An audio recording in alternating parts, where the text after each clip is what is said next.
তোমরা কারা কারা পুজোর শপিং স্টার্ট করে দিয়েছো? আমি কিন্তু স্টার্ট করেই দিয়েছি। তাহলে চলো আজকে তোমাদের সাথে আমার শপিংয়ের এক্সপিরিয়েন্স অ্যান্ড কোথায় কেমন কি কালেকশন আছে সব কিছু শেয়ার করি।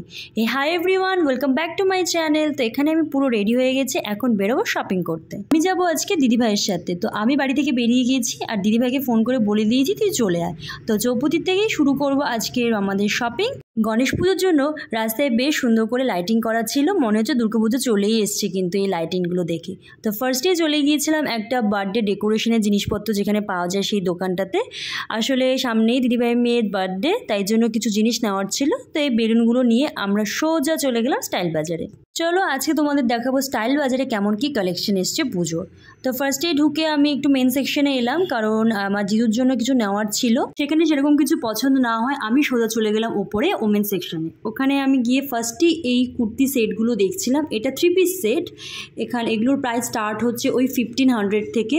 তোমরা দেখো কালেকশনগুলো মোটামুটি ভালোই বলবো আমি, আমার মোটামুটি ভালোই লেগেছে। তোমরা একবার নিয়ারেস্ট স্টাইল বাজারে ভিজিট করে দেখতে পারো।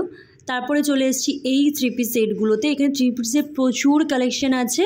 তারপর চলে এসেছি এই সিঙ্গেল এই কুর্তিগুলো। এগুলোর প্রাইস ছিল 249 থেকে স্টার্ট, তারপরে 349 অবধি লাস্ট ছিল। তোমরা এখানে অনেক ভ্যারাইটিস পেয়ে যাবে। এবার চলো তোমাদের কিছু ওয়েস্টার্ন ওয়্যারের কালেকশন দেখাই। ফার্স্টে ছিল এগুলোর প্রাইস ছিল ওই 400 করে 500-এর মধ্যে। তারপর ছিল কিছু ওয়ান পিস। আমার ওয়েস্টার্ন ওয়্যার সেরকম কিছু ভালো লাগেনি। আমি 2 মাস আগে যখন গেছিলাম তখন এগুলোই ছিল সেখানে। তো দেখছি সেম জিনিস, আমি জানি না কি কালেকশন এখনও আসেনি নাকি আসবে আরও, কারণ এই সেম জিনিসগুলোই আমি দেখতে পেয়েছিলাম। বাট আমি বলবো ডেনিমের কালেকশন খুব ভালো, এগুলো নতুন এসছে। আমার এই ব্ল্যাক কালার ডেনিমটা ভীষণ পছন্দ হয়েছিল। তোমরা একবার ডেনিমগুলো চেক করতে পারো। স্টাইল বাজার থেকে কিছু না কিনেই চলে এলাম, কারণ ওয়েস্টার্ন ওয়্যার আমার কিছুই পছন্দ হয়নি, তাই আর কিছু কেনা হলো না। তারপর বেরিয়ে দেখো রাস্তাটা কি সুন্দর সাজিয়েছে, আর ওখানেই হচ্ছিল বড় করে টাউন ব্যবসা সমিতির গণেশ পুজো। তো ঢুকে একবার দেখে নিলাম, আর দেখো কি সুন্দর হয়েছিল না মূর্তিটা। আর এই যে আমি আর দিদিভাই। তারপর ওখান থেকে বেরিয়ে আমরা সোজা চলে গেছিলাম পাঞ্জাবি হাউসে।